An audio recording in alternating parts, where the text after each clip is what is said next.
சொதி வைக்கிறதுக்கு தேவையான பொருட்கள் முதலாவது பிசுக்கங்காய், அடுத்தது மிளகாய், வெங்காயம், கருவேப்பிலை, அரை ஸ்பூன் மஞ்சள் தூள், தேசிக்காய், உள்ளி, மிளகு இவ்வளவு எங்களுக்கு பிசுக்கங்காய் சொதி வைக்கிறதுக்கு தேவை.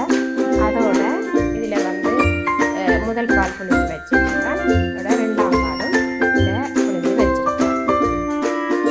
இப்போ சொதி வைக்க போகிறோம்.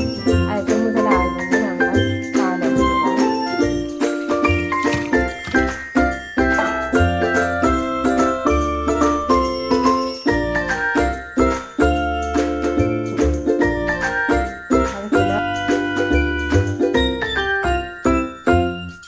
அதோட வெங்காயம், மிளகாய், கருவேப்பிலை போடுவோம்.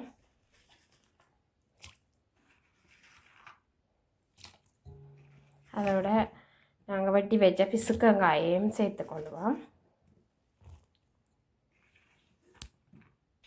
எல்லா பொருட்களையும் சேர்த்து நாங்கள் அடுப்பில் கொதிக்க வச்சுருக்கிறோம். சிறிது நேரத்தின் பின்பு பார்ப்போம். பிசுக்கங்காய் சொதி கொதித்து கொண்டு வரும்போது நாங்கள் உள்ளி மிளகு இடித்து வச்சுருக்கிறோம், அதை சேர்ப்போம்.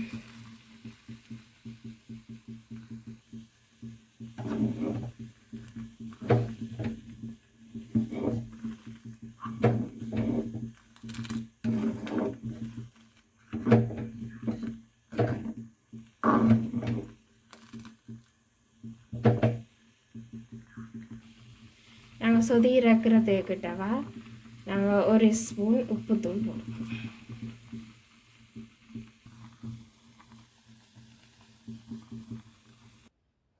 சொதியை இறக்கி சிறிது நேரம் ஆற விட்டுட்டு கொஞ்சம் சூடு குறைய நாங்கள் தேசி புளியை புளிஞ்சு விடுவோம்.